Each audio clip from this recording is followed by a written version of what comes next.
कुशल प्रशासक, एक तंत्रज्ञ, आंतरराष्ट्रीय ख्यातीचे मानवतावादी, दूरदर्शी शास्त्रज्ञ, विज्ञान योगी डॉक्टर रघुनाथ अनंत माशेलकर आले आहेत.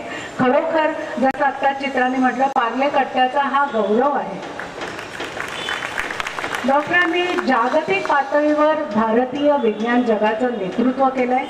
एवढंच नव्हे तर खास उल्लेख करायचा म्हणजे प्रयोगशाळेला लोकांच्या आयुष्याशी जोडण्याचं महत् कार्य ते आजपर्यंत करत आले. तेव्हा आज आपण अलौकिक बुद्धिमत्ता, गुणवत्ता आणि जिद्द याच्या यशोगाथेचा आढावा घेणार आहोत.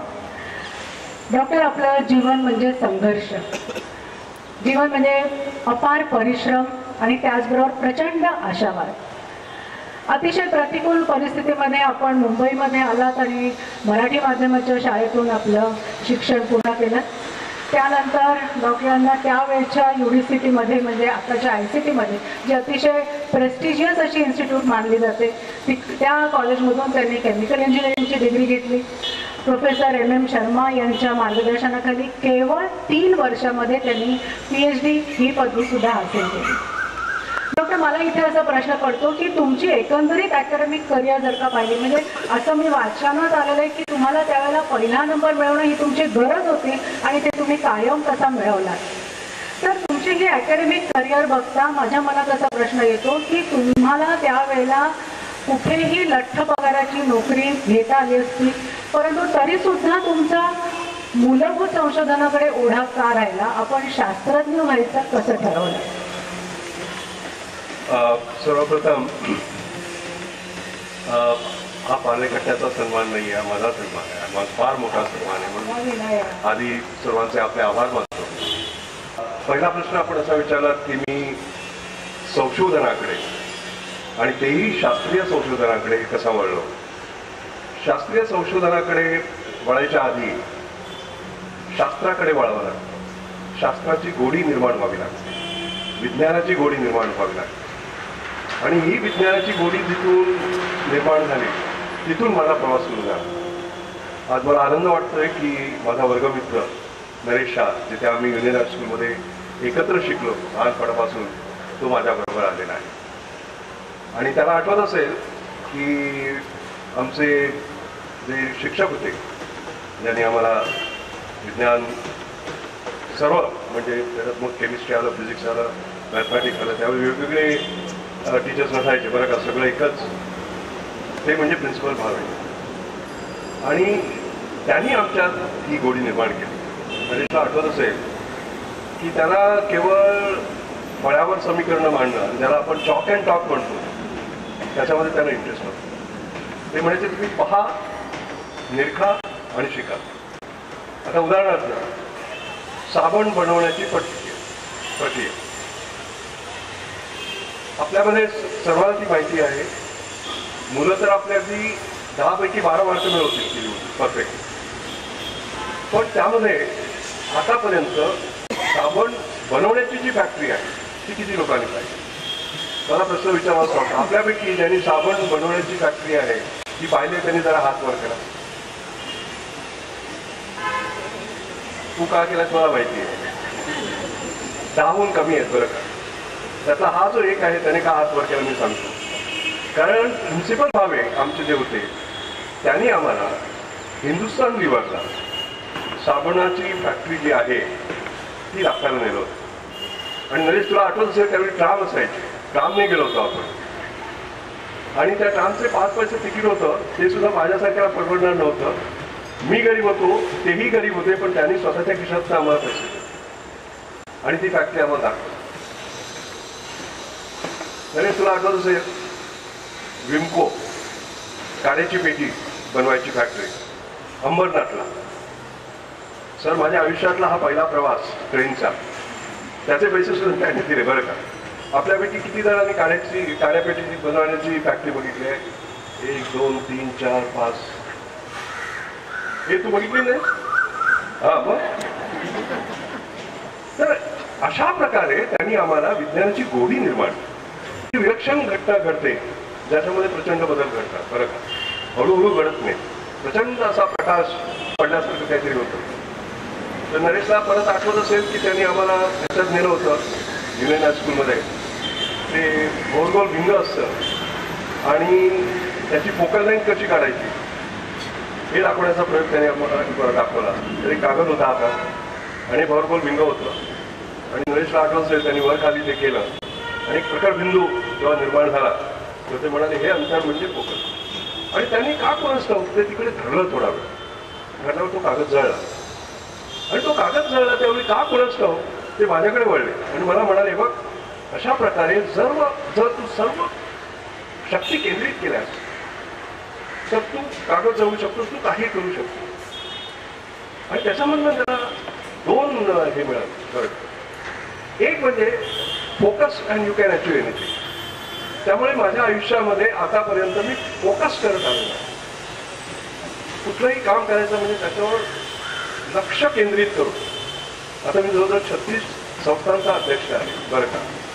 आता आपण म्हणाल म्हणजे तुमचं इकडे तिकडे योग्य चाललेलं असेल, पण ज्या संस्थेचा मी अध्यक्ष आहे त्याचं जेव्हा मी काम करतो तेव्हा दुसऱ्या कशाचा विचार करत नाही.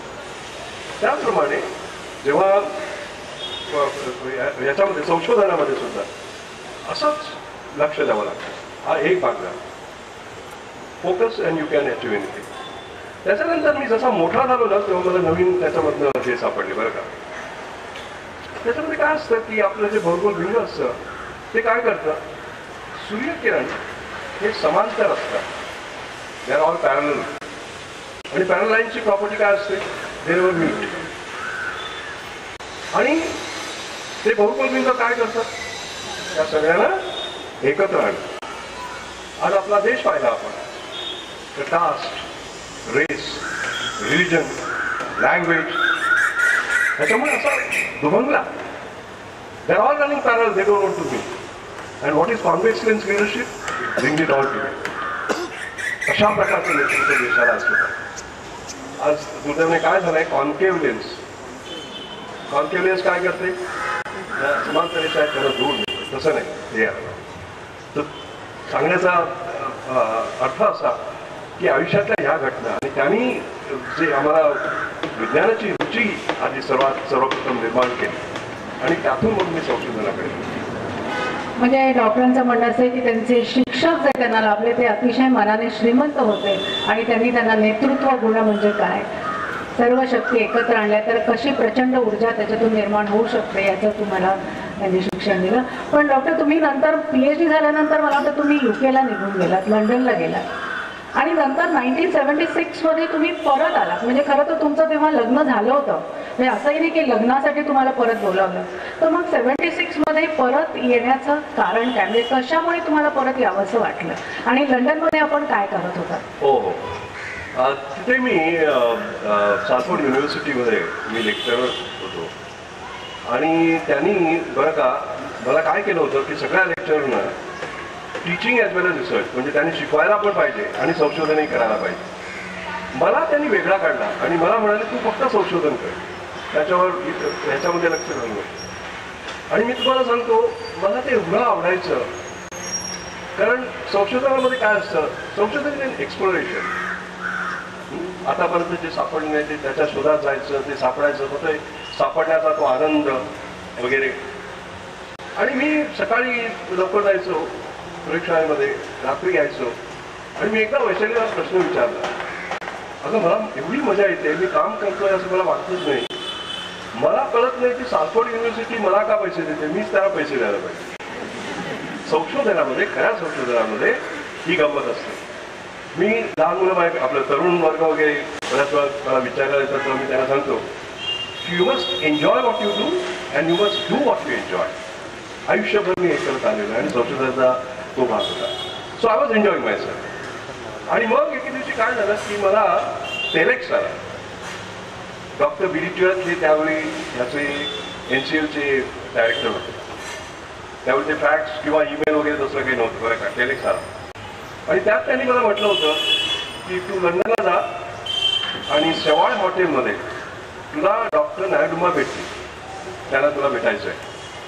आता गमत सांगतो त्यांनी का भेटावं मी त्यांना हे याच्याविषयी काही लिहिलं नव्हतं, पण ते माझे गुरु होते आणि लहानपणापासून आईचं ऐकायचं, गुरूंचं ऐकायचं. त्यांनी काय पण मी गेलो तिकडे तुम्हाला मी सांगतो, म्हणजे माझं उत्तम चाललेलं होतं त्यावेळी, आणि म्हणजे नॉन न्यूटोनियन फ्लुइड मेकॅनिक्स या विषयामध्ये कळलं की नाही, मी स्वतःची प्रयोगशाळा तयार केली होती. माझं नाव झालं होतं. इम्पिरियल कॉलेजमध्ये मला एक ऑफर आली होती प्रोफेसरशिपची, आणि प्लस अमेरिकेमध्ये, आणि बाकी सगळं उत्तम झालं. आणि त्यावेळी खरं म्हणजे माझ्या डोक्यात परत यायचा, लगेच यायचा विचार नव्हता. कारण की आई इथे होती त्यामुळे ते यायचं चालत होतं, पण त्यावेळी ते इतक्या ह्याच्यावर होते. पण तो ट्रिगर झाला जसं आयुष्यात होतं तसं. तर डॉक्टर नायडूमा हे त्यावेळी त्याचे डायरेक्टर जनरल होते CSIR, जी पोझिशन मी नंतर घेतली, डायरेक्टर जनरल CSIR. मी 11.5 वर्ष होतो. तर त्यावेळी मला आठवत त्यांच्या हॉटेल रूममध्ये मी गेलो, आम्ही बसलो, आम्ही चर्चा केली, आणि ते तू काय संशोधन करतोस म्हणाले. तर मी त्यांना त्यावेळी काहीतरी विलक्षण अशा वेगळ्या ह्याच्यावर मी संशोधन करतो, इन्स्पायर. आणि ते म्हणाले, हे बघ, तू फक्त 32 वर्षाचा आहेस, तू कधीतरी विचार करशील परत यायचा वगैरे, मुलं मोठी झाल्यानंतर 50-60 वगैरे, त्यावेळी नको. तुझी आवश्यकता देशाला आता आहे, कारण तुझ्यासारखी मुलं जेव्हा परत येतील तेव्हा हा देश हे होईल, बरं का. आणि हा कोणच मी एवढा इन्स्पायर झालो, मी लगेच हो म्हटलं तर. कारण as I always say, I think from the heart, not from head. मी फार असा म्हणजे इंट्युटिव्ह आहे असा. आणि संध्याकाळी वैशालीला मी फोन केला, कळलं की नाही की आपल्याला देश बोलतो आपण जाऊया. आणि तिने का मला सपोर्ट केला आयुष्यात, तिची अगदी सर्वात मोठी मैत्री तिची बहीण रेखा येते, ती सांगेल तुला, कळलं की नाही. तर म्हणजे हिनेच आमचं लग्न जुळून दिलं, बरं का. तर ती लगेच हो म्हणाली त्यावेळी. आणि तुम्हाला सांगतो, मी परत आलो त्यावेळची परिस्थिती अशी होती, ती तरुण वर्ग किती माहिती नाही, पण त्यांना सांगावं असं वाटतं मला की मला मी जे त्यावेळी पाहिलं आणि तुम्ही आता, त्याच्यामध्ये काय प्रचंड फरक आहे. अहो, तुम्हाला आठवतं, मला 2100 रुपये पगार होता दर महिन्याचा. तुम्ही NCL मध्ये आला, NCL मध्ये शास्त्रज्ञ म्हणून तुम्ही काम मी काम करायला. आणि त्यावेळची परिस्थिती म्हणजे कुठल्या परिस्थितीत मी परत आलो ते सांगतो तुम्हाला. 2100 रुपये पगार होता फक्त. नवीन इक्विपमेंट घ्यायची, एक वायझनबर्ग रिओगॉनिओमीटर मला घ्यायचा होता, त्याला 2 वर्ष लागली, कारण भारताकडे फॉरेन एक्सचेंज नव्हतं, कळलं की नाही. त्याला DGTT क्लिअरन्स लागायचा, नॉट मॅन्युफॅक्चर्ड इन इंडिया हे सर्टिफिकेट लागायचं, आणि त्याला 2 वर्ष. लक्षात. आणि अशा परिस्थितीमध्ये मला आठवतं, गॅस सिलेंडर वैशालीला मिळाला नाही, कारण आम्ही पाहिलं की तो मिळाला, 1 वर्षाची रांग होती. आता कुणीतरी मला सांगितलं होतं, तू जर हे केलंस तर तुला तो मिळेल. मी ते केलं नाही, आयुष्यात केलेलं नाही. आणि त्याच्यामुळे शी सफर्ड, त्याला म्हणजे ॲलर्जी झाली. मला अजून आठवतं, सिव्हिअर ॲलर्जी झाली, तुला आठवत असेल. ह्याच्यामध्ये डॉक्टर बापटांकडे आपण घेऊन गेलो होतो, पण आम्ही पैसे दिले नाहीत ते हे काम करायला. अशा परिस्थितीमध्ये आम्ही काम केलं, बरं का. लायब्ररी मला आठवतं की रिसर्च जर्नल्स 3 ते 4 महिन्यांनी यायची. म्हणजे परदेशी जे काही झालेलं आहे त्याची माहिती, कारण त्यावेळी इंटरनेट नव्हतं, काही नव्हतं, आम्हाला 4 महिन्यांनी मिळायची. म्हणजे we are out of the race even before we started. आणि अशा परिस्थितीमध्ये आम्ही हे काम केलं. पण तुमचा जो मूळ प्रश्न आहे, तुम्ही आलात कसे, त्याचं उत्तर म्हणजे हे ट्रिगर, की जेव्हा मी डॉक्टर नायडूमांकडे आतमध्ये गेलो त्यावेळी मला माहिती नव्हतं की मी परत येणार आहे. 30 मिनिटामध्ये परत येण्याचा प्रयत्न. मला वाटतं त्यावेळेच्या पंतप्रधान इंदिरा गांधी यांच्या सांगण्यावरून तुम्हाला परत बोलावलं होतं, कारण त्यांनी त्याचं हे सांगतो तुम्हाला. त्यांनी काय केलं होतं की त्यावेळी डॉक्टर खुराना, ज्यांना नंतर नोबेल प्राइज मिळाला बघा, ते भारतात नोकरीच्या शोधात आले आणि त्यांना नोकरी मिळाली नाही, आणि मग ते परत गेले विस्कॉन्सिनमध्ये, आणि मग त्यांना पुढे नोबेल प्राइज मिळाला. तर त्याच्यावर बराच वाद वाढला होता आणि पार्लमेंटमध्ये बरीच चर्चा झाली. आणि म्हणून इंदिरा गांधींनी यांना सांगितलं नायडूंना की तुम्ही जा, त्यांना ॲप्लिकेशन करायचं नाही, त्यांनी फॉर्म भरायचे नाही, ती ब्युरोक्रसी नाही, तुम्ही पहा चांगला just get them back. That was the moment. बरं, मग NCL मध्ये आल्यानंतर तिथे तुम्ही शास्त्रज्ञ म्हणून कामाला सुरुवात केली, तर असं मला विचारायचं की त्यावेळेला शास्त्रज्ञांची काळजी सरकार कसं घेत होतं, म्हणजे पोषक वातावरण होतं का? आता तुम्ही सांगितलं की तुम्हाला सगळं बाहेरून जेव्हा मशिनरी मागवावी लागायची, काही मटेरियल मागवावं लागायचं, तेव्हा it is to take time. तर मग त्यावेळेचा सदुपयोग तुम्ही कसा केला? म्हणजे तुम्ही वाट बघत मला वाटतं बसलेलाच नाही आहात कधी आयुष्यात. नाही, असं असतं की आपण नेहमी, मी बघा मी ट्विटरवर आहे बरं का, तुमच्यापैकी जे ट्विटरवर आहेत त्याला मी माझं ट्विटर हँडल सांगतो, @रमेश मशेलकर.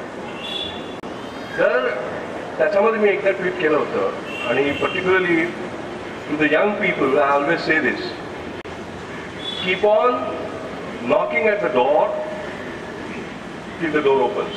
म्हणजे don't give up. But if it doesn't open, create your own doors. त्याच्यामध्ये महत्त्वाचं आहे. तर मी काय केलं असतं की आता अरे मी रेडिओलॉजी शिकलोय, मी नॉन न्यूटोनियन फ्लुइड मेकॅनिक शिकलोय, आता ह्याला मला ही इक्विपमेंट पाहिजे, 2 वर्ष मिळत नाहीये, मग सरकारला दोष देत 2 वर्षात असं बसणं किंवा बॅग पॅक करून परत जाणं, हे 2च मार्ग असतात. मी त्यातले दोन्ही केले नाही. मी म्हटलं I will create my on door. ते कसं केलं मी?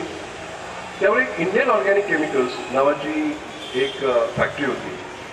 ते पॉलिएस्टर मॅन्युफॅक्चर करायचे. टेरलिन आपण म्हणतो, पॉलिएस्टर म्हणतो. ते आपण सगळे आता पॉलिएस्टर मिक्स्ड कॉटन हे वापरतो पण सगळ्या.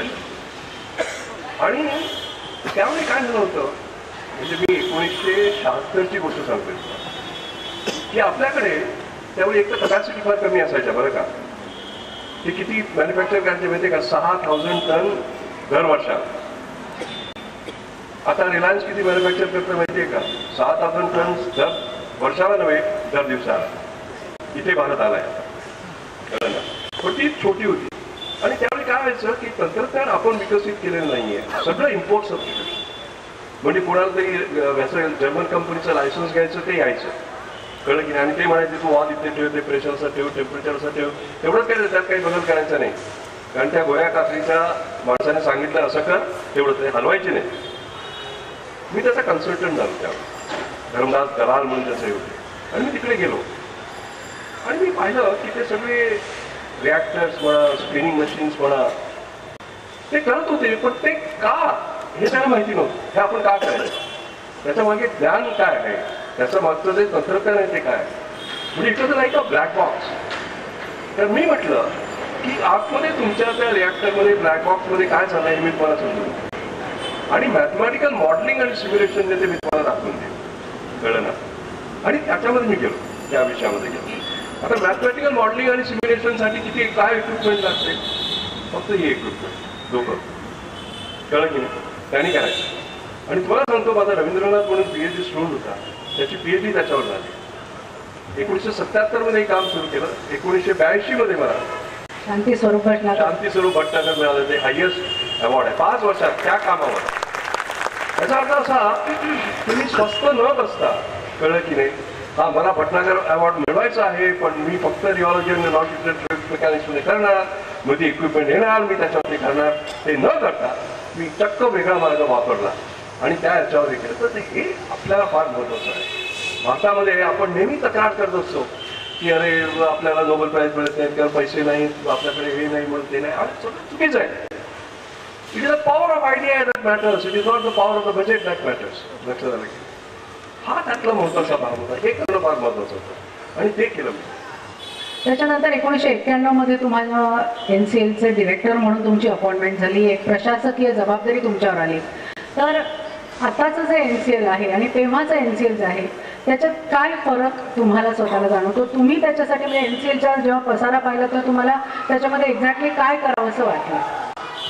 तर 2-3 गोष्टी आहेत. आमची राष्ट्रीय रासायनिक प्रयोगशाळा, ह्याचा अर्थ काय की रसायनशास्त्राचा वापर जगकल्याणासाठी करायचा, समाज कल्याणासाठी करायचा. आणि अशा प्रकारे वेगवेगळी कामं तिथे व्हायची, चांगली व्हायची बरं का. आता उदाहरणार्थ आपल्याला सगळ्यांना ग्रीन रिव्होल्युशन माहिती आहे, हरित क्रांती. पण त्या हरित क्रांतीच्या मागे ती जर व्हायची असेल तर त्यासाठी इन्सेक्टिसाइड पाहिजेत, पेस्टिसाइड्स पाहिजेत, हर्बिसाइड्स पाहिजेत. आणि ती विकत घ्यायला आपल्याकडे डॉलर्स नव्हते. त्यामुळे ते स्वतः तयार करणं हे फार महत्वाचं होतं. आणि हे काम कोणी केलं? NCL सारख्या संस्थेने केलं, कळलं का. Drugs and थेराप्युटिक्स.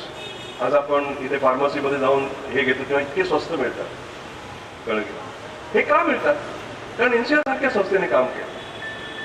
जसं ह्याच्यावर ब्लड कॅन्सरवर काही ट्रीटमेंट्स लागतात, कळलं ना, तर त्याच्यावर डॉक्टर रामारावनी जे काम केलेलं आहे त्याच्यामुळे चीपर ब्लड कॅन्सर हे मिळालं. तर तुझं काम व्हायचं. पण ह्याच्यामध्ये काय असतं माहितीये का, की आपण नेहमी इतर देशांनी जे काम केलेलं आहे ते कॉपी करत असतो. त्यांनी कुठला तरी नवीन मॉलिक्यूल तयार केला, मग आपण काहीतरी धडपडून तो मॉलिक्यूल करायचा आणि तो विकायचा. त्याला जेनेरिक ड्रग असं म्हणतात. त्याच्यामध्ये होतं. तर माझ्या ह्याची बैठकच जरा वेगळी आहे. हे जे इक्विपमेंट आहे हे वेगळं आहे. तर मी म्हटलं की असं आहे की आपण ही काय संस्था आहे आणि त्याच्यामध्ये त्याच्या कार्यसंस्कृतीमध्ये तुम्ही काय अशी क्रांती घडवून आणली याविषयी आम्हाला जरा सांगा. आणि दुसरं विचारायचं म्हणजे तुम्ही आता म्हणालात की एक कॉन्व्हर्जिंग लेन सारखं मगाशी तुम्ही उदाहरण दिली, तर भारताच्या बाहेर जे आपले विद्यार्थी गेलेले आहेत किंवा जे शास्त्रज्ञ भारताच्या बाहेर येऊन कार्य करतायत त्यांना परत आणण्यासाठी CSIRचा काही रोल आहे का, अजूनही आहे का, आणि तेव्हाही तुम्ही काही प्रयत्न केले होते का? दोन गोष्टी आहेत. CSIR ही संस्था काय आहे? जशी राष्ट्रीय रासायनिक प्रयोगशाळा आहे, नॅशनल केमिकल लॅबोरेटरी पुण्यामध्ये, तशी नॅशनल फिजिकल लॅबोरेटरी आहे दिल्लीला, नॅशनल एरोनॉटिकल लॅबोरेटरी आहे Bangalore, national botanical research institute आहे लखनौला, नॅशनल मेट्रोलॉजिकल रिसर्च इन्स्टिट्यूट आहे, नॅशनल मेट्रोलॉजिकल लॅबोरेटरी आहे जमशेदपूरला. अशा 40 प्रयोगशाळा आहेत आणि ते वेगवेगळ्या क्षेत्रामध्ये काम करतात. नॅशनल इन्स्टिट्यूट ऑफ ओशनोग्राफी आहे गोव्यात. नॅशनल इन्स्टिट्यूट ऑफ ओशनोग्राफी म्हणजे बॉटम ऑफ द सी आणि नॅशनल एरोस्पेस लॅबोरेटरी म्हणजे टॉप ऑफ द स्काय. म्हणजे आम्ही इथून तिथपर्यंत आमचं काम चाललेलं असतं. आणि या प्रत्येक प्रयोगशाळेने देशासाठी काही ना काही केलेलं आहे. आणि जसा देश बदलतो, त्याची परिस्थिती बदलते, त्याप्रमाणे त्यांचा रोल बदलत जातो.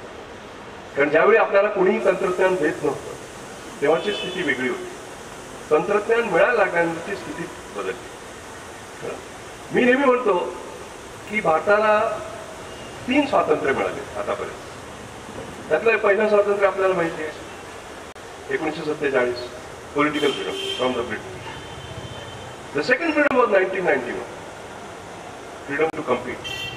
24 जुलै 1991ला जेव्हा डॉक्टर मनमोहन सिंगनी ते हे केलं, लिबरलायझेशन, ओपनिंग अप, कारण we are a close economy. Industry त्यावेळी काय करायची? They used to manufacture flags which did not fit, people bought them. They used to manufacture gums which did not stick, people bought them. They used to manufacture cars where everything other than the horn made noise. But people bought them because they sailors market. 1991 नंतर ते बदललं. आणि त्यामुळे CSIR 1991च्या आधी त्या उद्योगांना आपलं तंत्रज्ञान देत होतं, ते अशा परिस्थितीत काम करत होते. 1991 नंतर त्यांचा ग्राहक वर्ग बदलला, कस्टमर बदलला. कारण आणि त्यानंतर स्पर्धात्मक युगानंतर काय झालं, ड्युटीज ज्या सगळ्या होत्या त्या आपल्याला प्रोटेक्ट करायच्या. काही इम्पोर्ट करायचं म्हटलं की 200% ड्युटी, 150% ड्युटी त्याच्यामुळे ते असं प्रोटेक्शन होतं. आता ते प्रोटेक्शन कम्प्लीट केल्यामुळे कॉम्पिटिशन झाली. आणि ह्याचा अर्थ असा की आपण नेहमी we are very happy about आपली टेंडन्सी काय होती तुम्हाला सांगतो. याचाच मला विशेष हे आहे. आपण नेहमी अरे मी शुक्रवार पेठे ते पहिल्यांदा करून दाखवतो, अरे मी पुण्यात पहिल्यांदा करून दाखवतो, अरे मी महाराष्ट्रात पहिल्यांदा करून दाखवतो, अरे मी भारतात पहिल्यांदा करून दाखव. नाही हो, in the world, not first to India, first to the world. हे जे आहे ना, या नवीन CSIR मध्ये आम्ही. आणि त्याच्यानंतर NCL मधला हा जो प्रयोग होता हा मोठ्या प्रमाणात मी ह्याच्यामध्ये, तो पहिला भाग. दुसरा असा होता की आमची प्रत्येक प्रयोगशाळा म्हणजे आपण स्वतंत्र आहोत. कारण आमचा इतरांशी काही संबंध नाही असं वागायचं. म्हणजे 40 labs behaved as though they were 40 labs. मी म्हटलं नो, टीम CSIR. याचा आपल्याला आज सुद्धा भारताला सुद्धा हेच महत्वाचं आहे. Team India, one India, India first. तर मी म्हटलं टीम CSR,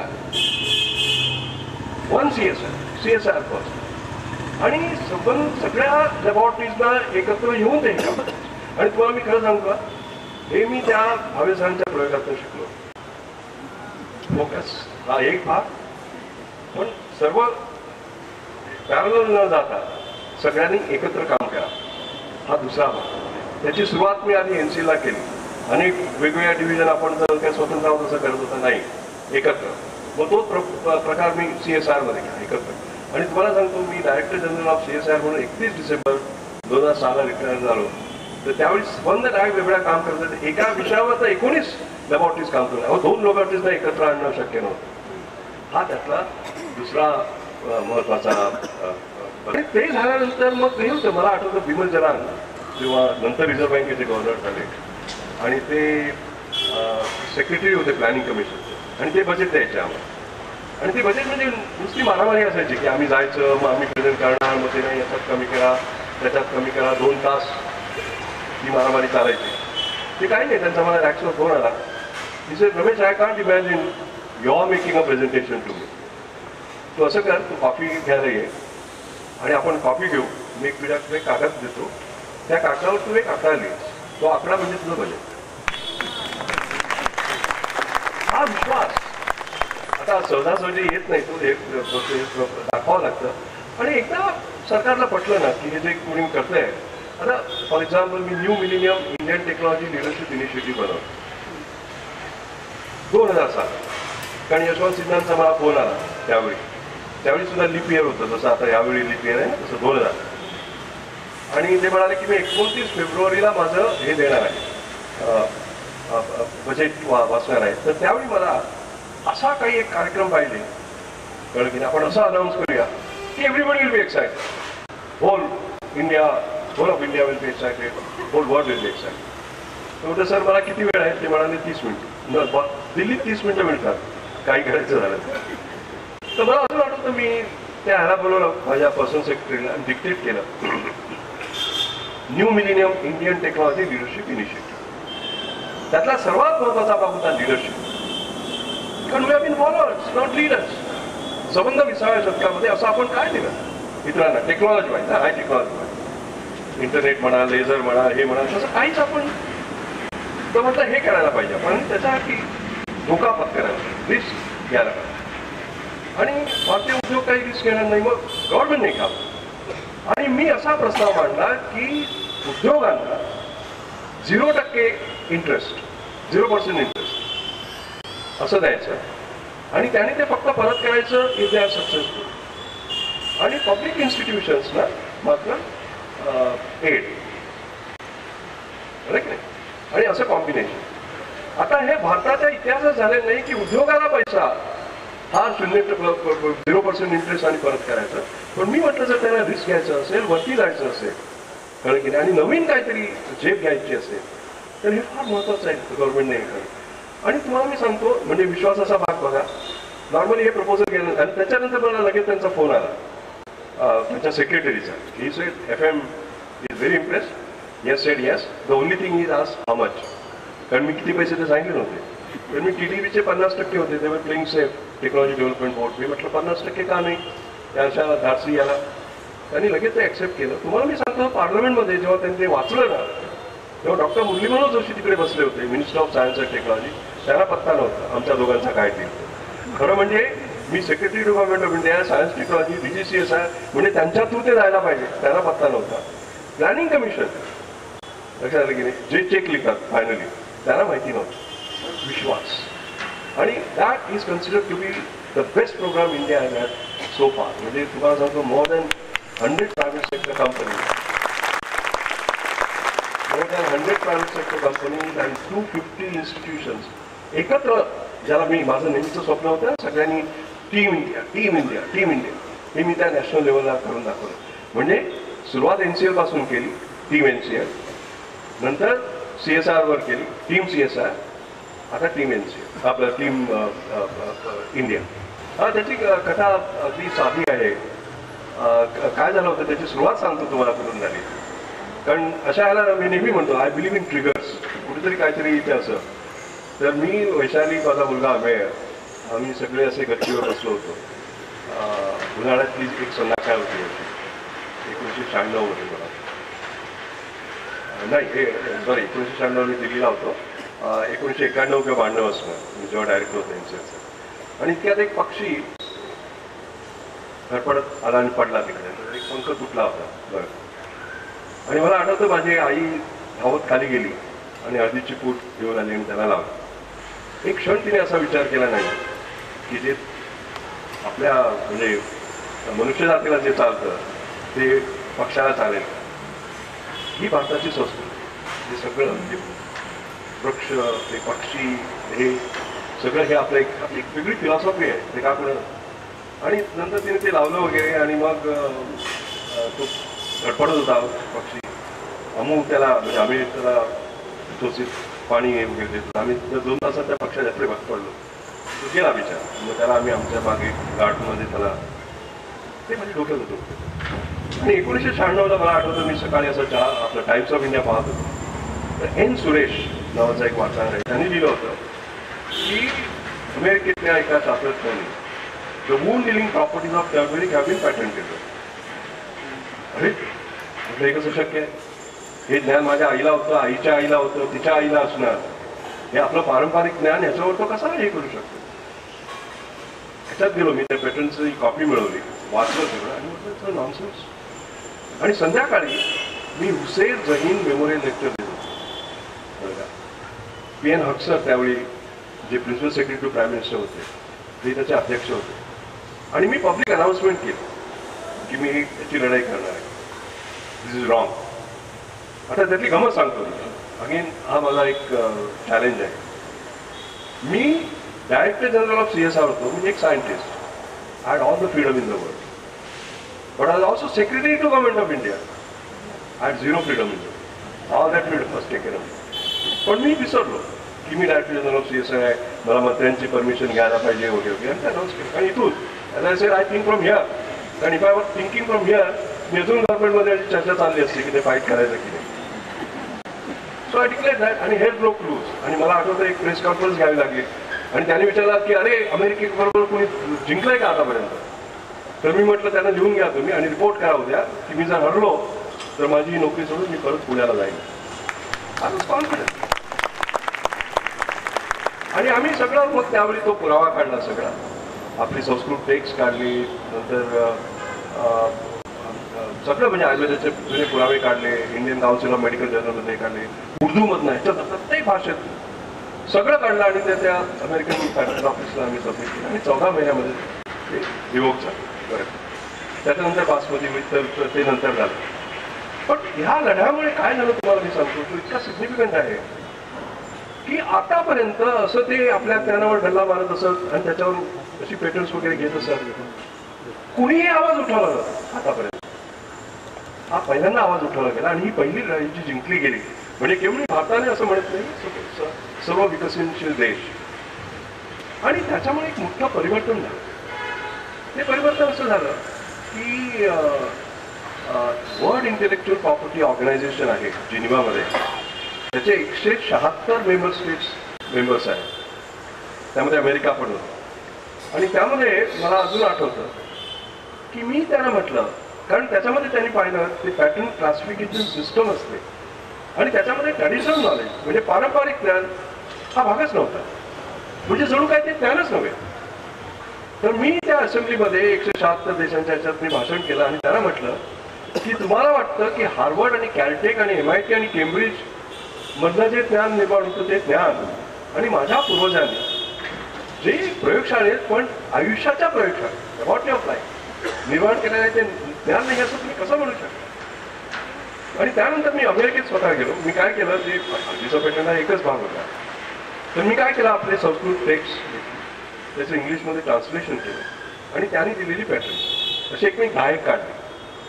त्यांच्याकडे गेलो. सबंध दिवस मी घालवला त्यांना आणि त्यांना दाखवून दिलं की तुम्ही हे पॅटर्न दिलेलं आहे याचा अर्थ it must satisfy 3 properties: novelty, non obviousness and utility. Patent कधी मिळतं? नॉव्हल्टी म्हणजे त्यात काहीतरी नवीन आहे. Non obvious. म्हणजे it should not be to a person skilled in the art, it should not be obvious. आता उदाहरणार्थ हा स्मार्टफोन आहे, कळलं का? आता हा रेक्टँग्युलर आहे, याचा तुमचा समजा सर्क्युलर केला तुम्ही, तर त्याच्यावर पॅटर्न मिळेल का? तुम्हाला मिळणार नाही. की इट इज ऑब्वियस. हे सिम्पल आहे आणि युटिलिटी याचा उपयोग व्हायला पाहिजे. तर म्हटलं यातली नॉवेल्टी कशी काय? कारण हे माझ्या पूर्वजांनी म्हटलेलं आहे.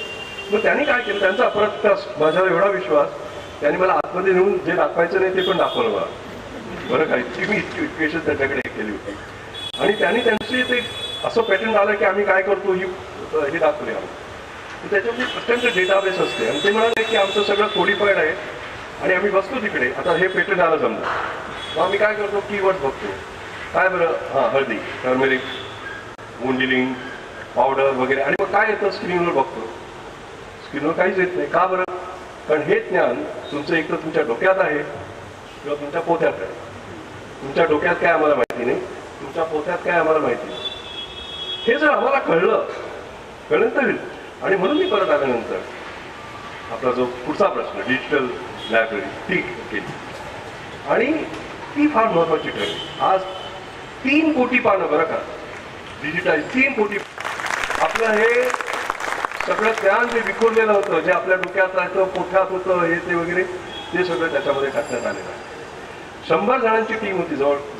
त्याच्यामध्ये इंटेलेक्च्युअल प्रॉपर्टी एक्सपर्ट्स आले, पॅटंट एक्सपर्ट्स आले, संस्कृत स्कॉलर्स आले, डॉक्टर्स आले, मॉडर्न मेडिसिन आले. सगळ्यांनी इंटरप्रिट करून आम्ही ते केलेलं आहे. आणि त्याला TKD असं आम्ही म्हणतो, म्हणजे ट्रॅडिशनल नॉलेज डिजिटल लायब्ररी. आता ह्या लायब्ररीचं काय झालंय की ही सर्व पॅटंट ऑफिसने याला बांधलेलं आहे. म्हणजे कुणीही कुठल्याही मल्टीनॅशनलने नुसतं ऍप्लिकेशन केलं की मला ह्याच्यावर हे, आज मी या कडुनिंबावर हे शोधून काढलं किंवा ह्या फुलात मला हे निघालं वगैरे वगैरे, लगेच ते पहिल्यांदा त्याच्यावर जातं. कारण त्याच्यामध्ये सगळं लिहिलेलं आहे. आणि त्याचे 2-3 फायदे झाले. अनेक पॅटंट ऑफिसने रिजेक्ट केले. म्हणजे ती केवढं इतकं हे झालं आहे की जेव्हा डॉक्टर मनमोहन सिंग आपले प्राईम मिनिस्टर होते आणि ते ओबामाला भेटले, त्याच्या आदल्या दिवशी अमेरिकन गव्हर्नमेंटने आणि इंडियन गव्हर्नमेंटने त्यांचं US पॅटंट ऑफिस हे TKDL वापरेल, ट्रॅडिशनल नॉलेज डिजिटल लायब्ररी वापरेल आणि ते वापरल्याशिवाय पुढे जाणार नाही असा करार केला.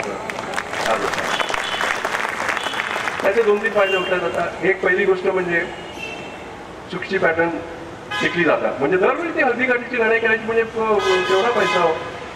आणि हळदीघाटीची लढाई मी 5 लाखच जिंकली, बरं का. बऱ्याच लोकांना वाटतं बरेच पैसे लागले, पण बासमतीची लढाई जिंकायला मला 1 कोटी लागले. त्याचं कारण काय होतं, म्हणजे किती कठीण आहे हे तुम्हाला मी सांगतो. जिंकलेलं सुद्धा किती कठीण आहे. ती लोक किती हुशार असतात बघा. आता आपण बासमती हातात घेतो, छान वास येतो, म्हणजे एवढ्यावरच आपण थांबलोय. तो वास कशामुळे हे आपण पाहिलेलं नाही. त्या कंपनीने काय केलं, ती टेक्सास मधली कंपनी, तो वास कशामुळे आहे, 2-एसिटाइल 1-वायनाइल पायरोलिडॉन हे केमिकल, त्याच्यामुळे तो वास येतो. आपल्याला माहिती नाही, बासमती आपला. आणि त्याच्यानंतर ते 50 पार्ट्स पर बिलियन 250 पार्ट पर बिलियन असं लिमिटवर टाकलं, म्हणजे त्यांच्या क्लेममध्ये. आणि त्यामुळे मला आपला बासमती घेऊन आपली जी CFTR आहे, central food technology research institute MISO, तिकडे आम्हाला प्रयोग करून ते सॉफिस्टिकेटेड इक्विपमेंट हे करून वगैरे आम्हाला ते दाखवावं लागलं की आमच्या ह्याच्यामध्ये सुद्धा ते आहे म्हणून. अशा प्रकारे त्याला 1 कोटी. आणि हे प्रत्येक आपण कसं आहे ना, तर मी त्याला एव्हिडन्स दाखवला की हळदीचं पॅटर्न हे एकच पॅटर्न आहे. मी जवळजवळ तुम्हाला 2000 पॅटर्नचं मी चॅलेंज करू शकतो, 2000. तेव्हा त्यांच्या लक्षात ते आलं आणि त्यांनी पण ते ऍक्सेप्ट केलेलं आहे. आता तुम्ही कल्पना करा की, म्हणून मी हे नेहमी म्हणतो बघा, आता आपल्यासाठी हे मी सांगू इच्छितो की बऱ्याच वेळी आपली अशी परिस्थिती झालेली आहे की घरातला जर आपला न जळत असला तरी आपण म्हणतो अरे सरकार काय करतं. वैयक्तिक जबाबदारी ते आपण घ्यायलाच मागत नाही. मी समजा त्यावेळी म्हटलं तर काय फरक पडतोय, कळलं की नाही. नाहीतरी कोणीतरी घसरलं आणि लागलं तर ती आई काय बघणार नाही, तर पॅटर्न घेतलं ती लावणारच त्याला, असं म्हणून मी सोडून दिलं असतं, त्यांचं झालं असतं का. ही वैयक्तिक जबाबदारी. आणि मला अजून आठवतं की आपलं काय, आपल्या देशामध्ये ना थोडंसं जरी काय मिळलं तर प्रचंड प्रेम करतात लोक, आदर करतात. तर मी जे पॅटर्नची लढाई जिंकल्यानंतर मला वाटतं विको वज्रदंतीतर्फे रेखा माझा सत्कार झाला आणि त्यावेळी गंगाधर गाडगीळ आले होते सत्कार करायला. आणि गंगाधर गाडगीळला हे कळतं सगळं, सरकारमध्ये काम कसं चालतं. आणि त्याला माहिती होतं हे माझं काम नव्हतं, हे काम होतं इंडस्ट्री मिनिस्ट्रीचं, कळलं की नाही. त्याच्यामध्ये त्यांचं पॅटर्न सगळे चालतं. तर त्यांचे अधिकार न मानता मी ते काम केलं होतं. ते मला म्हणाले त्यांच्या ह्याच्यामध्ये की अरे मला तुमचं सरकार कसं चालतं कळतं, ही काही तुझी जबाबदारी नव्हती, तू कशी घेतलीस. कळलं. तुम्ही म्हटलं मी घेतली कारण मी भारतीय आहे. That's all that matters. So if each one of us remembers that I am an Indian and goes out of the way, whatever. आता तुम्ही कल्पना करा, ट्रॅडिशनल नॉलेज डिजिटल लायब्ररी 3 कोटीची, हे करार हे तिथे वगैरे एवढ्या मोठ्या घटना घडल्या आणि आता संबंध जगामध्ये त्याच्यामुळे परिवर्तन झालेलं आहे. त्याचे सगळ्यात प्रथम मी धन्यवाद देतो तो बिचारा पक्षी, तो जर पडला नसता आणि आईने जे केलं ते केलं नसतं आणि दुसऱ्या आईला, तर हे बाकीचं रामायण घडलं नसतं गमावर. बरं, मला इथे असं तुम्हाला विचारायचं आहे की हे तुम्ही हळदीचं पेटंट परत मिळवलं, म्हणजे ही एक प्रकारची बायो पायरसी होती, जैविक चोरी होती, जी तुम्ही पकडली, ज्ञान परत आपल्याकडे मिळवलं, पेटंट आपल्याकडे मिळवलं, पाश्चिमात्य देशांना दाखवून दिलं की they just cannot take us for granted. तर ह्या बाबतीत तुम्हाला अभिमान वाटणं हे साहजिकच आहे, पण तरीसुद्धा असं वाटतं की थोडीफार खंत वाटली का? कारण मला असं मी माझ्या वाचनात आले की हे जेव्हा हळदीचं पेटंट त्याच्यासाठी जेव्हा अर्ज केला गेला तेव्हा त्या अमेरिकेतल्या पेटंट ऑफिसमध्ये अर्ज करणारे हे दोघं भारतीय शास्त्रज्ञ होते, एक हरिहर कोहली आणि सुमन दास, आणि त्याचबरोबर त्या ऑफिसमध्ये परीक्षक म्हणून काम करणारे हे सुद्धा कुमार नावाचे भारतीयच होते. म्हणजे तुमची लढाई ही अमेरिकी भारतीयांविरुद्ध होती. तर थोडंफार वैषम्य वाटतं का या गोष्टी? वाटतं ना, खरंच वाटतं. हे फार तुम्ही छान त्याच्यावर तुम्ही रिसर्च केलं, तुमचं अभिनंदन. कारण बरेच असे प्रश्न मला विचारत नाहीत तुम्ही, बरं. फार सुंदर प्रश्न विचारला, हे खरं आहे अगदी. आणि यातली गंमत ही एवढी बाहेर आलेली नाही आहे अजून, लोकांनी पाहिलेलं नाही की ज्यांनी चुकीचं पॅटर्न घेतलं ते भारतीय होते, ज्यांनी लढाई केली ते भारतीय होते, आणि ज्यांनी जजमेंट दिली ते पण भारतीय होते. हे अगदी खरं आहे. नाही, पण हा एक अपवाद आहे. आता ही जर 2000 बाकीची पॅटर्न धरली ना तर त्यात भारतीय नाही आहेत, हे सगळे अमेरिकन आहेत, युरोपियन आहेत, हे वगैरे. ही अगदी एक वेगळी केस झाली. पण ह्याच्याबद्दल एक महत्वाचा भाग आपल्याला तुम्हाला सांगावा असं वाटतो, कारण आपल्याला सगळ्यांना तो रुचेल, कारण हल्लीची घटना घडली आहे त्याच्यामुळे. हे असं आहे की एक म्हणजे हे माझं पारंपरिक नाही, मी पकडून तेवढा त्याला ठीक आहे, पण त्याचा फायदा काय? त्याचा फायदा काय?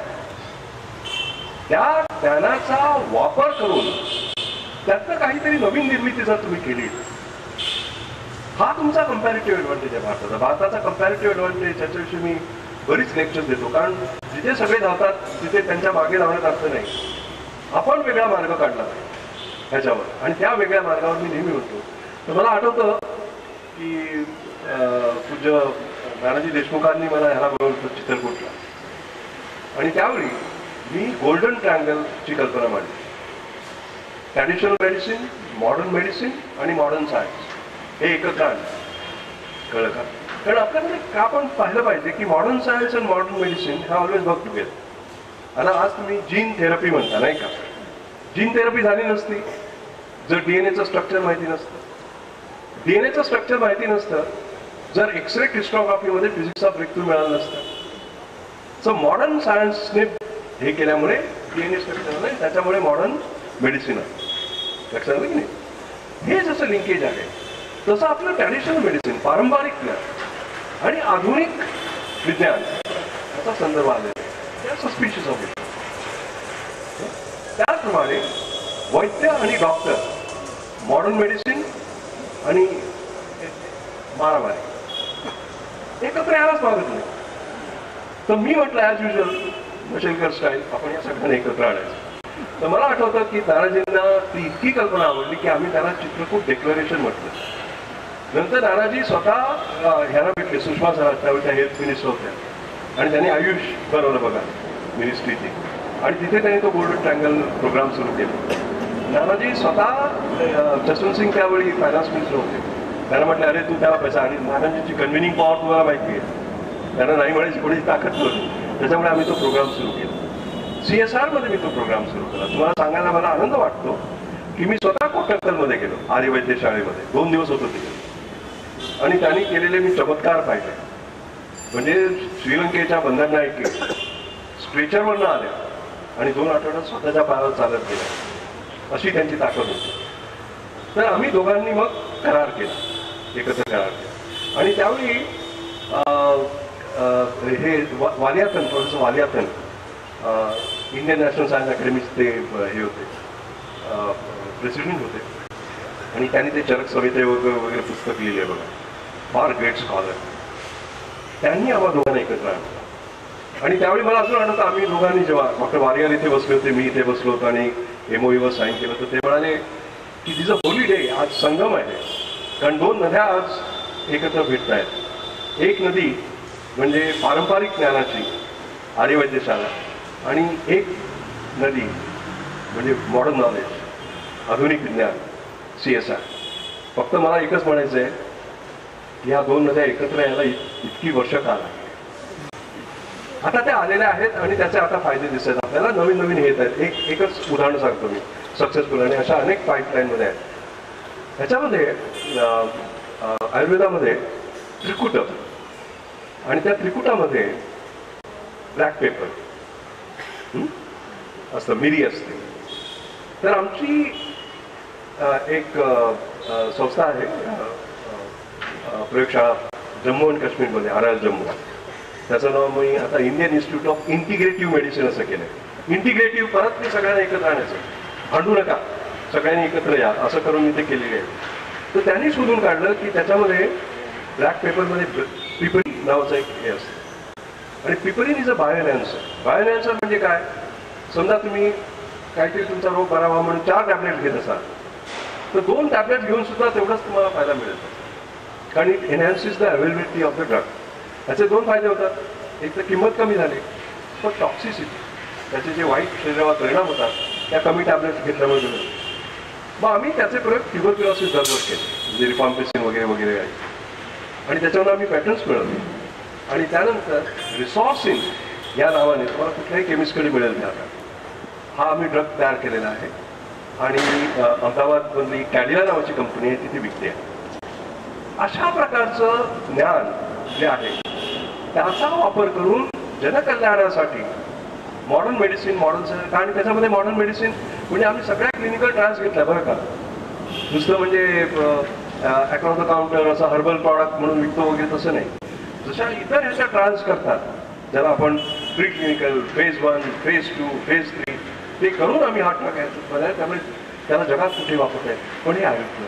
जसा हा एक आला तसा मी तुम्हाला सांगतो, आपण हजारो करू शकतो. हा दुसरा भाग. आणि तिसरा भाग, या प्रश्नाचं उत्तर संपायच्या आले, तुम्ही जो प्रत्येक प्रश्न विचारतो तुम्ही थोडा विस्तृत करतोय बरं का. कारण म्हणजे लोकांपर्यंत ही माहिती, कारण माहिती पोचत नाही.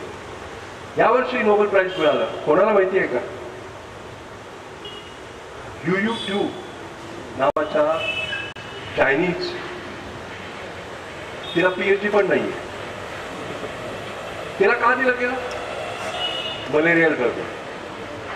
तिने काय केलं, त्यांचं जे बारीक बारीक ज्ञान होतं अमेरिकेचं, त्याच्यामध्ये त्यांना मलेरियावर उपायाचं अंगाला हे मिळाले. आर्टेमिसिया नावाचं प्लांट असतं, त्यातनं तुम्ही आर्टेमिसिनिन काढता आणि त्याच्यामध्ये 8 इतर 8 मितर करून हे करता. आता थेमिस कंपनी जी आहे ती आमचं ज्ञान म्हणजे सिबॅकमधनं जे टेक्नॉलॉजी डेव्हलप झाली CDRAची, ते वापरून ते 48 देशांना आज एक्सपोर्ट करतात.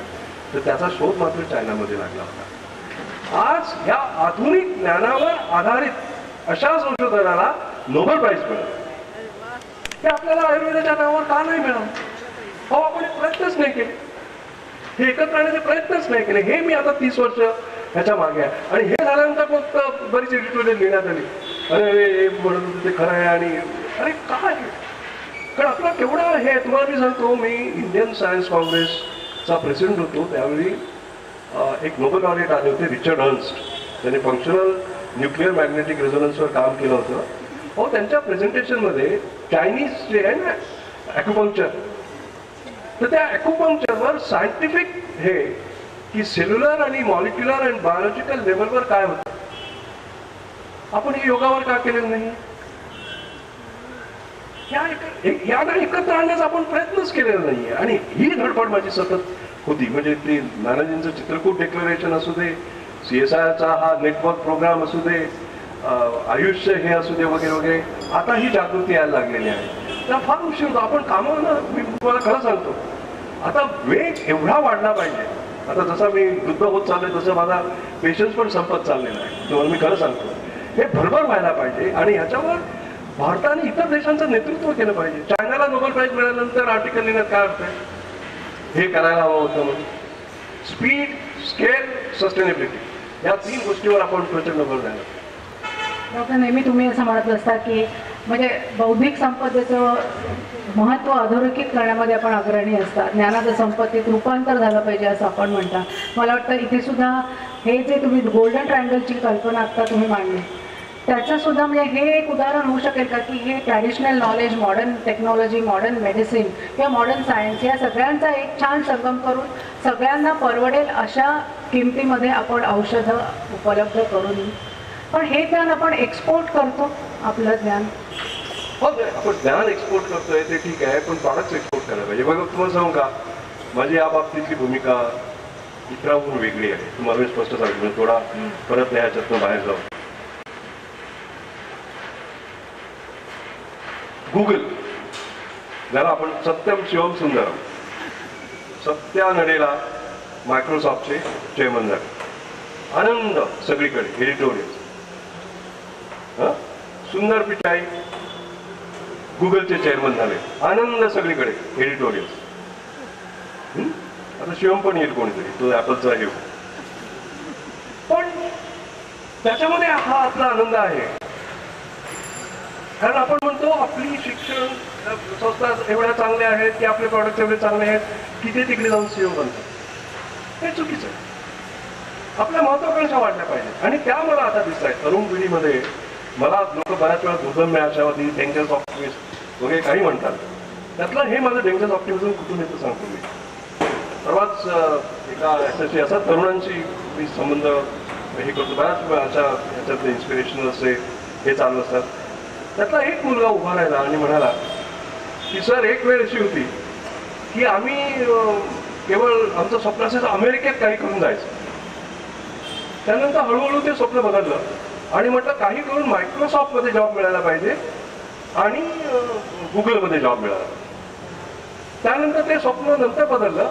याना बघून सत्या नडेला आणि सुंदर पिचाईला की आपण सुद्धा सीईओ व्हायला पाहिजे. Chief executive officer of Microsoft, chief executive officer of Apple, chief executive officer of Google वगैरे. ते म्हणाला मला यातलं काही पटत नाही. कळलं का? मला हे व्हायचं नाहीये.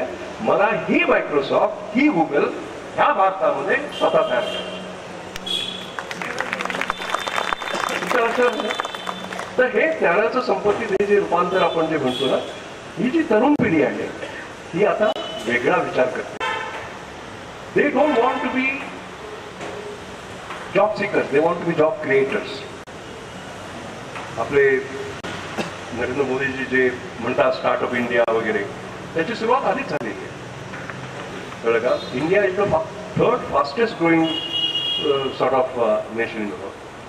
आणि त्यावेळी आपल्या ज्ञानाचं संपत्तीत रूपांतर आपण करणं, आपल्या देशात करणं, इतर ठिकाणी हे महत्वाचं. आता एक गमत सांगतो, एक कसं होतं ते. स्टार्टअप कंपनी स्टार्ट होतात. आता मी माझ्या निवृत्तीनंतर मी अकॅडमिकमध्ये अजून इन्वॉल्ड आहे. मी एप्रिलमध्ये मोनॅश युनिव्हर्सिटीमध्ये सर लुई मॅथसन डिस्टिंग्विश प्रोफेसर असतो. ऑक्टोबरमध्ये हार्वर्ड युनिव्हर्सिटीमध्ये डिस्टिंग्विश प्रोफेसर म्हणून हे असतं. यावर्षी जाऊ शकतो नाही कारण कामाचं हे माझं एवढं वाढलेलं आहे. 2007 पासून मी जातो. तर त्यावेळी मला आठवतं की मी तिथे काम करत होतो. ते माझे कलिग होते शिलाजी सिंग आणि आम्ही एकत्र काम करून असा ब्रेकथ्रू मिळवलेला आहे ज्याला आम्ही सुप्रा मॉलिक्युलर थेराप्युटिक्स असं म्हणतो. एक नवीन क्लास निर्माण केला. आणि त्याचं कारण काय की कॅन्सरचे जे ड्रग्ज असतात ते फार टॉक्सिक असतात. सिस्प्लॅटिन हा अत्यंत महत्त्वाचा ड्रग आहे. तो तुमचा कॅन्सर क्युअर करेल पण लिव्हर डिस्ट्रॉय करेल, किडनी डिस्ट्रॉय करेल. आणि त्यामुळे ती टॉक्सिसिटी कशी जावी ह्याच्यावर आम्ही उपाय शोधून काढून proceeding of national academy of science हे आहे त्याच्यामध्ये आमचा 3 वर्षापूर्वी पेपर पब्लिश झाला. पण त्या पेपरवर आम्ही थांबलो नाही, त्याच्यावर पॅटर्न घेतले आणि त्या पॅटर्नवर आम्ही थांबलो नाही. तर एक इनव्हिक्टस ऑन्कॉलॉजी प्रायव्हेट लिमिटेडची स्टार्टअप कंपनी केलेली. बरं का, शिलाजी सेनगुप्ताने, मी आणि इतरांनी. कारण मी म्हटलं लोकांना नुसती हे देण्याचा अर्थ नाहीये, आपलं लेक्चर देण्याचा अर्थ नाही, आपण काहीतरी करून दाखवायला पाहिजे की आपण हे करू शकतो या वेळात सुद्धा, म्हणून केलेले आहे. आणि त्याच्यामधनं आता जे आम्हाला नवीन ब्रेकथ्रूज त्यात मिळालेले आहेत ते जर आम्ही सक्सेसफुल झालो तर for the first time non toxic cancer drugs यायला लागते. ज्ञानाचा असा हे करणं. आणि मी काय म्हणतो, जसं इन्व्हिक्टस ऑन्कॉलॉजी एक कंपनी आहे, तशा लाखो कंपन्या भारतामध्ये वाटतात आणि ही तरुण मुलं they are quite capable of that. पण त्याच्यातला सुद्धा महत्वाचा भाग असा की त्यांनी सुद्धा हे करताना मला मायक्रोसॉफ्ट व्हायचंय, मला गुगल व्हायचंय, आणि मला म्हणजे माझ्या मते भारतातलं जे मॉडेल आहे, परत इथे माझे विचार जरा बदल इतरांहून वेगळे आहेत. बाकीचे सगळे 1000 कोटी 10,000 कोटीचं हे असलेलं एक व्यवस्था तयार करण्याचा प्रयत्न करतायत टेक्नोप्रोनर. मी म्हणतो नाही, 1000 कोटीचा एक नव्हे, 1 कोटीचे 1000, अशा प्रकारे ही ताकद आली पाहिजे. स्टार्टअप इंडियाची ही कल्पना असली पाहिजे. म्हणजे wealth for all that is fine, but wealth by all. आणि तिसरा भाग त्यातला म्हणजे सगळ्यात शेवटचा महत्वाचा भाग, मला असं वाटतं की आजच्या तरुण वर्गाने सुद्धा पैसा बनवणं हे ठीक आहे सगळं, कळलं का, पण त्याचबरोबर प्रेमी करताना त्याचा जनमानसाला काय फायदा होईल. पैसा मी बनवतो आहे, उद्योग पुढे जायलाच पाहिजे, फिलॉन्थ्रॉपी नाही आहे, नुसतं हे देणं नाही आहे, पण त्यातनं जनमानसाला काय फायदा होईल अशा प्रकारचं काम करावं.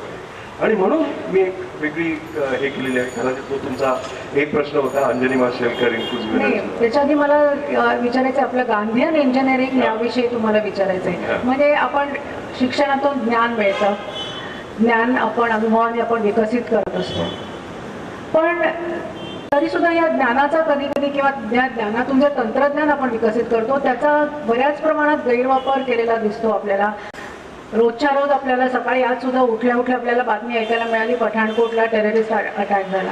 म्हणजे या तंत्रज्ञानाचा गैरवापर होताना आपल्याला दिसतो जेव्हा, तर मग अशा वेळेला गांधींची तत्वे किंवा मूल्ये ही किती रेलेव्हंट आहेत आजच्या या चॅलेंजिंग युगामध्ये. आणि तुम्हाला गांधीयन इंजिनिअरिंग ही कल्पना कशी काय सुचली? या 2 प्रश्नामध्ये जवळजवळ 20 प्रश्न आहेत वेगवेगळे, आणि मी सगळ्या 20 प्रश्नांची उत्तरं देतो तुम्हाला. त्याचे हे वेगवेगळे आहेत, असे म्हणजे शेड्स त्याच्या वेगळे आहेत. पहिली म्हणजे technology can be used for good as well as bad purpose. It all depends on this. Indira Gandhi जेव्हा बाहेर पडत होत्या त्यावेळी त्यांच्या गार्ड्सला ज्या रायफल्स दिल्या होत्या, दॅट वॉज टेक्नॉलॉजी. त्या का दिल्या होत्या? त्यांना प्रोटेक्ट करायला. त्यांनी त्या कशा वापरल्या? त्यांना ठार करायला. Same technology depends upon how you. कळलं की नाही? मोबाईल, आज टेरेस ती कुठेतरी हे पार केलेलं असतं स्कूटर, तिथून मोबाईलला त्याच्यात उडवतात. पण त्याचवेळी मला अजून आठवतं, त्याच मोबाईलचा उपयोग, मी नॅशनल इनोव्हेशन फाउंडेशनचा चेअरमन आहे बरं. त्याच्यामध्ये आम्ही ग्रासरूट्स इनोव्हेशनला अवॉर्ड देतो. ग्रासरूट इनोव्हेशन म्हणजे काय? म्हणजे एक साधी एक अशी कल्पना आहे की 125 कोटी भारतीय म्हणजे 125 कोटी तोंड नव्हेत, 125 कोटी मेंदू. ह्याचा अर्थ आपल्यापैकी प्रत्येकाला नवीन कल्पना, त्यासाठी त्या प्रयोगशाळेतच असलं पाहिजे असं नव्हे, करता येईल. आणि म्हणून एक 15 वर्षापूर्वी नॅशनल इनोव्हेशन फाउंडेशन करण्यात आलं. ग्रासरूट इनोव्हेशन म्हणजे हाऊसवाईफ, आर्टिझन, स्कूल ड्रॉपआउट, हे म्हणजे कुणी तुम्ही anybody who is not professionally sort involve. आणि त्याचे आम्ही हे देतो, दरवर्षी नॅशनल अवॉर्ड्स देतो. राष्ट्रपतींच्या हस्ते दिली जातात नेहमी, आणि राष्ट्रपती भवनमध्ये याचं प्रदर्शन पण घडतं. तर त्यातलं एक अवॉर्ड आम्ही एका मुलाला दिलं होतं. त्याने काय केलं, तो रात्री जेव्हा झोपायला जायचा तेव्हा त्यानं पाहिलं की त्याचे आजोबा उठायचे, 80-85 वर्षाचे होते, जवळजवळ अर्धा किलोमीटर चालत जायचे, तो पंप बंद करून परत यायचे. तो म्हणत त्याला का करावं लागलं? त्याने एक मोबाईल ॲप बनवला ज्याच्यामध्ये तो बसला तो पंप बंद करायचा होता. सेम टेक्नॉलॉजी मोबाईल, हा टेरिस ती टेक्नॉलॉजी वापरतो हे उडवायला, आणि हा वापरतो आपल्या आजोबांना. So it's all this is values. कळलं की नाही? आणि that is where I always talk about value based education. संस्कार संस्कार संस्कार हे फार महत्वाचं आहे. हा वेगळा विषय. गांधी इंजिनिअरिंग हा जरा वेगळा विषय आहे. त्याचं बॅकग्राऊंड असं आहे की 2008 साली Australian technological science engineering academy जी आहे त्यांनी मला फेलो म्हणून इलेक्ट केलं आणि ते केलं. मला त्यावेळी आठवतं की मी पहिला भारतीय 40 वर्षात. मी म्हटलं याचा अर्थ यांना भारताविषयी विशेष माहिती नाही, कारण माझ्याहून 100 लोक चांगले आहेत जास्त. तर म्हटलं यांना भारताविषयी थोडं सांगावं म्हणून त्याने मला कॅनबराला बोलवलं होता. ते मला सत्कार होता त्यांच्या minister of science and technology mister car. आणि त्यावेळी त्यांनी मला इनोव्हेशनवर लेक्चर द्यावं लागलं. तर म्हटलं त्यांना असं द्यावं लेक्चर की त्यांनी कधी ऐकलेलं नाही आहे, काहीतरी वेगळं द्यावं. आणि म्हणून त्या लेक्चरचं टायटल होतं त्यावेळी 2008 मध्ये Gandhian engineering more from less for मोर. आता गांधीयन इंजिनिअरिंग म्हटलं म्हणून सगळे खडखडीत जागे झाले, कारण त्यांनी कम्प्युटर इंजिनिअरिंग ऐकलं होतं, केमिकल इंजिनिअरिंग ऐकलं होतं, aeronautical engineering, metallurgical engineering, civil engineering, Gandhian engineering कधी ऐकलं नव्हतं. मग त्यांना मी सांगितलं त्याच्यामध्ये काय अभिप्रेत आहे. पहिली गोष्ट म्हणजे Gandhiji always believe that the benefit of science must reach the poorest of the पोर.